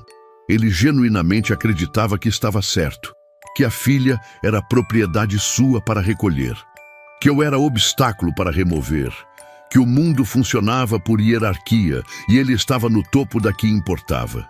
Rosa, ele disse então, desviando de mim e olhando para ela diretamente. Você vê o que está acontecendo. Esse homem vai perder tudo por sua causa. Você quer isso? Quer carregar isso? Era uma jogada inteligente. Cruel, mas inteligente. Porque ele conhecia a filha. Sabia que ela tinha fibra suficiente para resistir à pressão direta, mas que carregar culpa alheia era outra coisa. Estava apostando no coração dela contra a própria determinação dela. Rosa ficou em silêncio por um momento. Eu percebi o que estava acontecendo dentro dela sem precisar ver o rosto. Estava sentindo o peso daquilo, o quanto aquela frase tinha chegado no lugar certo, no lugar onde ela guardava a culpa que as pessoas como ela sempre acumulam de tanto ser responsabilizadas pelo que outros fazem. Então ela falou: pai, só isso. A palavra saiu diferente de tudo que ela tinha dito antes. Não com a contenção de sempre, não com a firmeza defensiva. Saiu como coisa antiga, como algo que vem de antes da mágoa, de antes da expulsão, de antes de tudo. Dário se fechou ligeiramente. Aquela palavra ainda chegava nele, eu vi. Você me expulsou com um filho de 4 meses no braço. Ela continuou, a voz baixa, mas sem tremer. Me deu uma mula velha e foi embora sem olhar, na frente de todo mundo. Pausa. Eu não sou o problema do Antônio. Eu sou o resultado do que você fez. E se ele está perdendo alguma coisa por causa disso, a conta é sua, não minha. O silêncio que se seguiu foi pesado. Um dos peões mexeu no cavalo. O doutor Humberto olhou para o lado com aquele desconforto de quem está dentro de uma cena que não esperava e não sabe onde colocar o rosto. Dário olhou para a filha por um tempo longo. E pela primeira vez desde que eu o conhecia, eu vi alguma coisa rachar naquele rosto. Não desmoronar, rachar. Uma fresta pequena, rápida, que ele fechou antes de virar completa. Mas estava lá. Havia sido vista. Você vai se arrepender, ele disse por fim. Mas a voz tinha perdido alguma coisa. Tinha saído sem o peso de antes. Já me arrependi de muita coisa, ela respondeu. De ficar quieta quando não devia. De esperar que você mudasse. De achar que obediência era o mesmo que amor. Ela olhou para ele com aquela calma que custa caro. Não vou me arrepender disso. Dário me olhou. Eu não disse nada. Não havia o que dizer que ela não tivesse dito melhor. Ele ficou parado por um momento que pareceu longo. Depois fez um gesto para o Dr. Humberto que eu não soube interpretar completamente. Não era retirada. Não era avanço. Era o gesto de homem que está recalculando, que chegou num ponto que não tinha previsto no cálculo e precisa de tempo. Os documentos ficam com você. O Dr. Humberto disse para mim, com aquela voz neutra. O senhor tem 15 dias para se manifestar. Vou me manifestar, eu disse. Dário virou o cavalo. Dessa vez, antes de ir, ele olhou para Rosa uma última vez. Não com raiva, com alguma coisa que eu não consegui nomear completamente, mas que tinha dentro dela uma dor que ele não ia admitir nunca em voz alta. O tipo de dor de pai que confundiu amor com controle por tempo demais e agora está olhando para o resultado sem conseguir separar as duas coisas. Foram embora. A poeira vermelha subiu da estrada e foi sumindo com eles. Ficamos eu e Rosa e o Tibério, que tinha ficado parado na beirada do terreiro durante tudo aquilo sem dizer uma palavra, o chapéu nas mãos, os olhos atentos. Quando o barulho dos cavalos sumiu completamente, o Tibério colocou o chapéu de volta na cabeça, coçou o queixo e disse: Conheço um advogado em Palmas. Boa gente. Me deve um favor. Eu olhei para ele. A escritura dá para regularizar, ele continuou, com aquele jeito prático de quem não perde tempo com o que já passou e vai direto para o que pode ser feito. Não é fácil, mas dá. E essa tutela que ele inventou não tem sustentação nenhuma. A moça tem 22 anos e filho. Qualquer juiz que não seja comprado derruba em audiência. E se for comprado? Perguntei. Aí vai demorar mais, ele admitiu. Mas não vai ganhar. Coisa errada demora, mas não ganha. Pausa. Na maioria das vezes. Aquele na maioria das vezes ficou no ar entre a gente como o honesto que ele era. Rosa tinha ficado em silêncio desde que Dário foi embora. Estava olhando para o portão aberto com o Miguel no colo e havia nela aquela quietude de depois de esforço grande. Não paz, mas o vazio que fica quando você gastou tudo que tinha num momento que exigiu tudo. Você foi muito corajosa, eu disse. Ela não respondeu imediatamente. Fui covarde por tempo demais, disse por fim. Hoje foi só o mínimo. Não concordei nem discordei. Deixei a frase dela ser o que era. Não modéstia, não autopunição, mas uma avaliação honesta que ela estava fazendo de si mesma e que era dela para fazer. Naquela tarde, depois que o Tibério foi embora com o número do advogado prometido, eu fiquei sentado na varanda com os documentos nas mãos por um tempo. Li de novo, mais devagar. A irregularidade da escritura era real. Ia custar dinheiro e tempo para resolver. E durante o processo, as coisas iam complicar. Talvez muito. Eu tinha pouca reserva, o gado estava reduzido e o isolamento comercial que Dário tinha iniciado ia apertar antes de afrouxar. Mas havia uma coisa que ele não tinha calculado. Ou havia calculado e achado que não importava. Que eu já tinha decidido vender tudo e desaparecer quando tudo isso começou. Que eu era um homem que não tinha mais nada a perder no sentido que importa, não financeiramente, mas existencialmente. Homem que já perdeu o centro da própria vida, aprende que o resto é detalhe. Aprende que terra e gado são coisas, e que coisas se perdem e se reconstroem, mas que o que você é dentro de si mesmo, quando a pressão chega, é o único patrimônio que ninguém pode tomar na justiça. Eu tinha ficado de pé. 2 vezes, e ia ficar de novo se precisasse. Coloquei os documentos dentro de casa, numa gaveta. Fui até o curral. Montei no branco. Dei uma volta pelo pasto, sem destino definido. Só sentindo o animal se mover embaixo de mim, o vento seco no rosto, o sol da tarde pesando nos ombros. Quando voltei, Rosa estava no fogão. O rádio estava ligado, baixinho. O Miguel estava no cobertor, chutando o ar, feliz com nada, e o rancho estava cheirando a comida. Eu parei na porta da cozinha e olhei aquela cena por um momento. Pensei que naquele mesmo lugar, 5 anos antes, havia uma vida que eu achei que tinha terminado para sempre quando Mariana foi embora. Pensei que passei todo esse tempo habitando as ruínas daquela vida, como se habitar ruína fosse a única forma de ser fiel a quem foi embora. E que talvez Mariana nunca tivesse pedido isso. Que talvez fidelidade não fosse parar, fosse continuar, do jeito que ela teria continuado. O advogado do Tibério se chamava Maurício. Era um homem miúdo, de óculos finos e voz surpreendentemente grave para o tamanho do corpo, que apareceu no rancho numa manhã de sábado com uma pasta cheia de papéis e aquela disposição tranquila de quem já viu muita coisa e aprendeu a não se impressionar com o que os poderosos fazem quando contrariados. Tomou café na minha cozinha, ouviu tudo, leu os documentos de Dário e disse, colocando a xícara na mesa com aquela calma definitiva: "Isso aqui é fumaça bem montada, mas fumaça." Trabalhou durante 3 meses. 3 meses que foram pesados de um jeito diferente do peso dos 5 anos anteriores. Antes, era o peso morto do luto parado. Aquele peso que não vai a lugar nenhum, que só esmaga. Agora, era peso de movimento. de resistência ativa, de acordar todo dia sabendo que havia algo a ser feito e fazendo, mesmo sem garantia de resultado. A escritura foi o primeiro nó a desatar. Maurício encontrou um caminho pela Usucapião. Eu estava na terra fazia mais de 20 anos, tinha documentação suficiente de posse contínua e o processo, embora demorado, tinha fundamento sólido.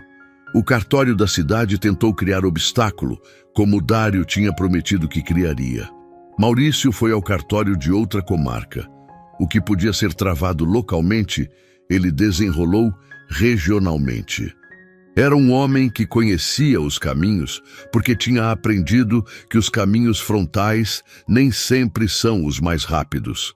A tutela foi derrubada em audiência em menos de um mês.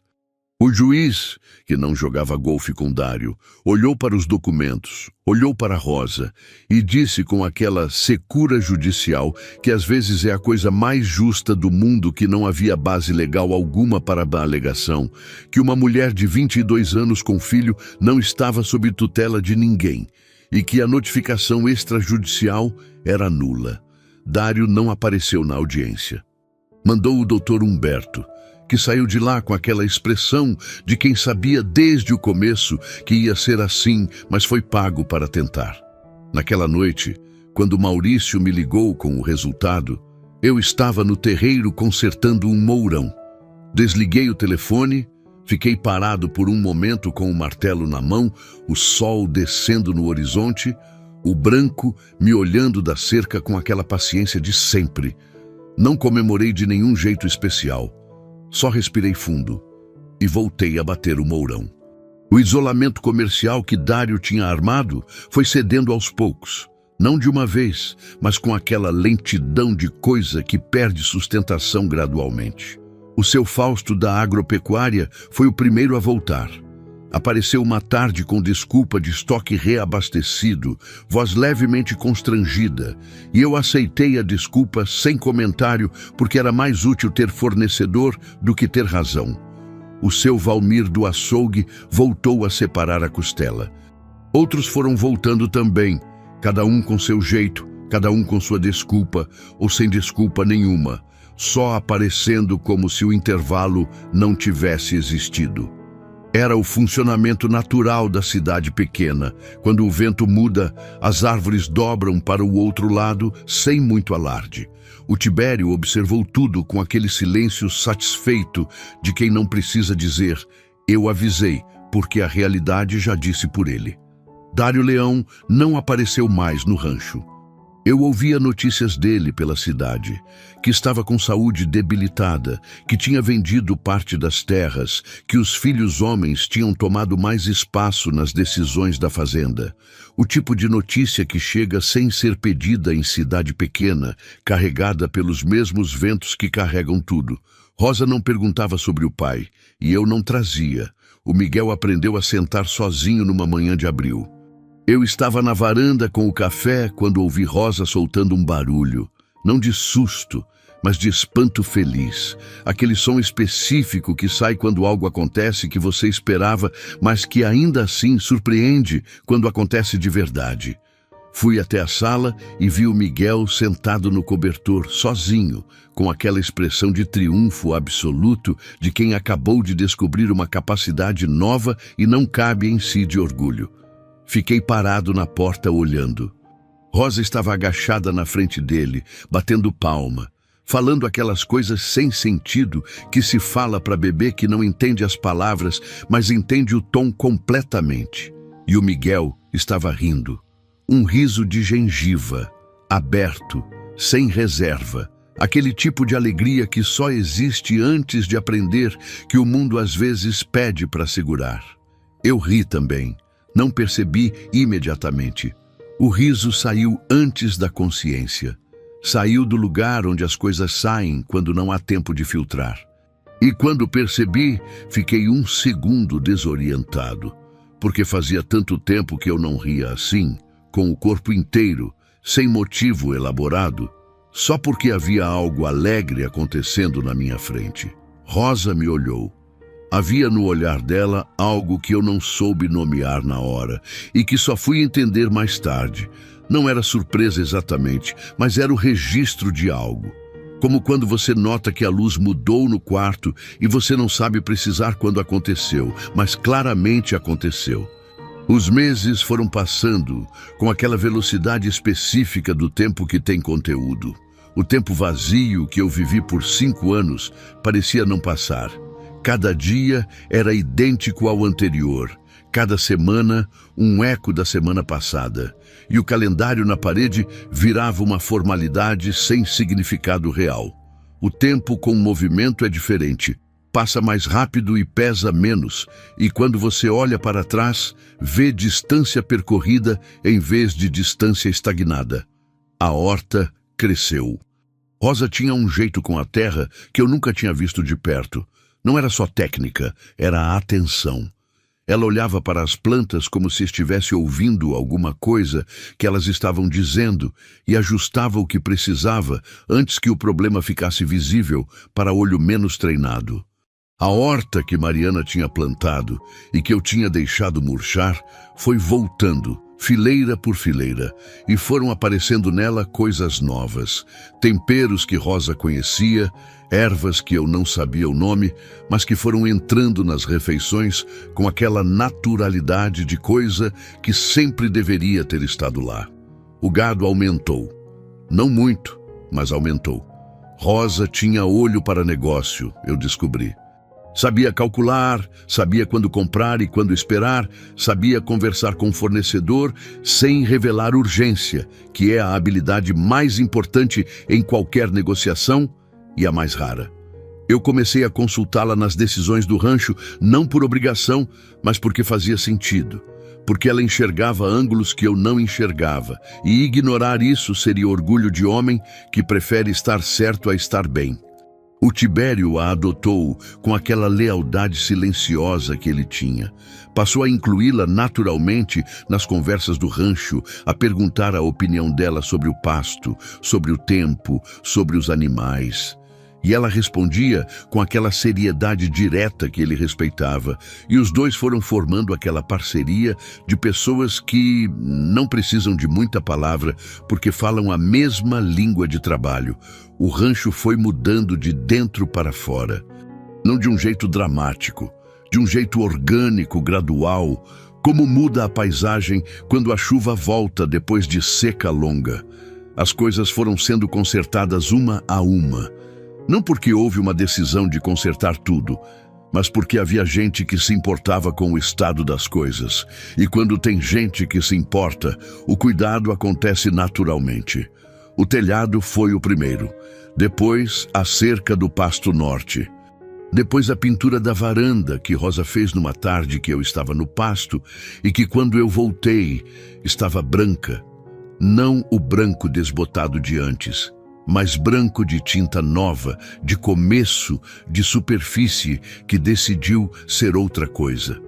Numa tarde de agosto, quase 1 ano depois daquela estrada de terra, eu estava sentado na varanda quando Rosa saiu com 2 cafés e sentou na cadeira do lado. Ficamos em silêncio por um tempo, olhando para o pasto onde o branco pastava devagar e o Miguel engatinhava no cobertor estendido no chão do terreiro com aquela determinação de quem está prestes a aprender a andar e já sabe disso. "Você ainda pensa em vender?" ela perguntou. Eu pensei antes de responder. De verdade, deixei a pergunta ficar por um momento, porque ela merecia resposta honesta e não resposta rápida. "Não", disse por fim. "Por quê?" Eu olhei para o pasto, para o branco, para o Miguel no cobertor, para a horta que estava verde do lado da casa, para a varanda pintada de branco. "Porque tem coisa aqui que vale ficar agora", respondi. Ela acenou levemente. Não sorriu. Não era o momento de sorriso. Era momento de algo mais quieto do que sorriso. Era reconhecimento mútuo do que tinha sido construído sem que nenhum dos dois tivesse planejado construir. Ficamos em silêncio de novo. O tipo de silêncio que não é mais vazio. O Miguel deu os primeiros passos numa sexta-feira de setembro. 3 passos vacilantes, com aquele equilíbrio improvável do corpo que ainda está aprendendo que tem gravidade para respeitar. Caiu no 4º passo, sentou, olhou para baixo com uma expressão de leve indignação. E então olhou para cima procurando os rostos que estavam vendo. Eu estava do lado de Rosa. O Miguel olhou para mim com aqueles olhos escuros e fundos e abriu o sorriso de gengiva. E eu entendi, naquele momento, uma coisa que não tinha palavras, mas que tinha certeza. Que aquela criança que tinha chegado quieta demais, nos braços de uma mulher curvada numa estrada de terra, estava crescendo. Estava aprendendo que o chão pode ser confiável mesmo depois de cair. Estava aprendendo com o corpo inteiro que se levanta sempre. Tem uma tarde, de todas as tardes daquele ano, que eu carrego comigo de um jeito que as outras não carrego. Era fim de outubro, o calor voltando com força, o cerrado começando a secar nas bordas depois das últimas chuvas.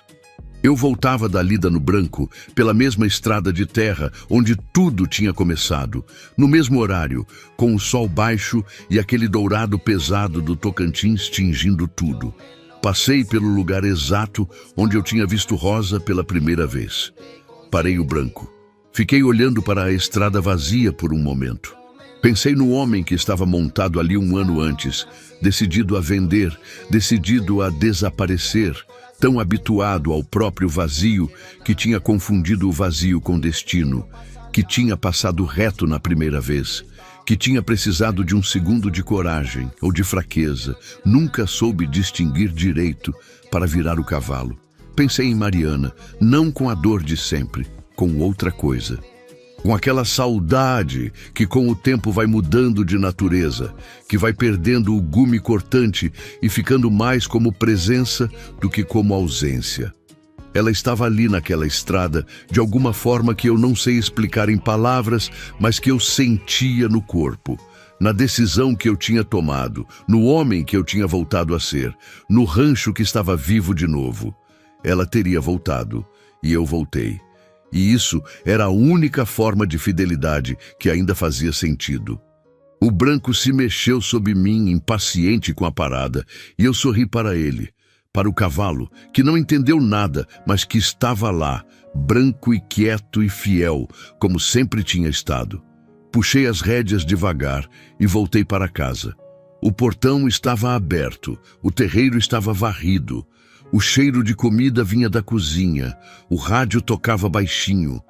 E lá no fundo do terreiro, Rosa estava agachada perto do Miguel, que dava passinho bambos de um mourão ao outro, com aquela paciência de mãe que segura sem segurar, que ampara sem impedir a queda. Desci do Branco devagar, soltei ele no pasto. Fiquei parado por um momento na entrada do terreiro, olhando para aquela cena simples com o olho de quem sabe o preço dela. Não em dinheiro, não em esforço, mas no tipo de custo que se paga com escolhas, com os momentos em que você podia ter passado reto e não passou. A mula velha estava no canto do curral. Estava gorda, estava saudável, estava com aquele brilho de animal bem tratado que é completamente diferente do fosco de animal sofrido. De vez em quando ela ainda trotava pelo pasto com aquela leveza que tinha me surpreendido naquela primeira noite. Aquela leveza de quem finalmente andava sem dor e ainda não tinha acabado de se acostumar com a diferença. Eu entendia aquilo agora. Entendia de dentro, a dor que fica normal, a leveza que surpreende quando a dor vai, o tempo que o corpo leva para acreditar que não precisa mais carregar o que carregava. Miguel me viu e soltou um grito de reconhecimento. Aquele grito de criança pequena, que não tem palavra ainda, mas tem intenção clara, que diz: "Você chegou com o corpo inteiro." Deu 2 passos na minha direção, vacilou, e Rosa o segurou pelo braço antes que caísse. Ela me olhou. Eu me aproximei, peguei o Miguel no colo. Ele tinha crescido de um jeito que ainda me surpreendia, aquele peso de criança que aumenta sem que você veja acontecer. Ele colocou a mão no meu rosto com aquela familiaridade sem cerimônia de bebê que não sabe que tem fronteiras, que toca o que quer tocar porque o mundo ainda não ensinou que não pode. E eu deixei. Fiquei ali parado no terreiro do meu rancho, com o fim de tarde dourado pesando em cima, o cheiro de terra e comida e cerrado ao redor, aquela criança no colo que não era minha e que de alguma forma havia se tornado parte de algo que eu não tinha nome adequado para chamar, mas que reconhecia como vida. Como vida de verdade, não existência. Vida que tem peso e cheiro e barulho, e trabalho e complicação, e dias ruins e dias assim que você guarda. Não havia nada resolvido de um jeito definitivo e limpo. A escritura ainda estava em processo. A cidade ainda tinha pessoas que falavam. Dário Leão ainda existia do outro lado do rio, com a sua convicção e a sua mágoa, que ele nunca ia admitir que era mágoa. O futuro ainda era o futuro, incerto, imprevisível, sem garantia. Mas havia um rancho habitado, havia uma horta verde, havia uma mula velha que corria, havia um menino aprendendo a andar, e havia um homem que tinha virado o cavalo. Às vezes é só isso, às vezes é exatamente isso.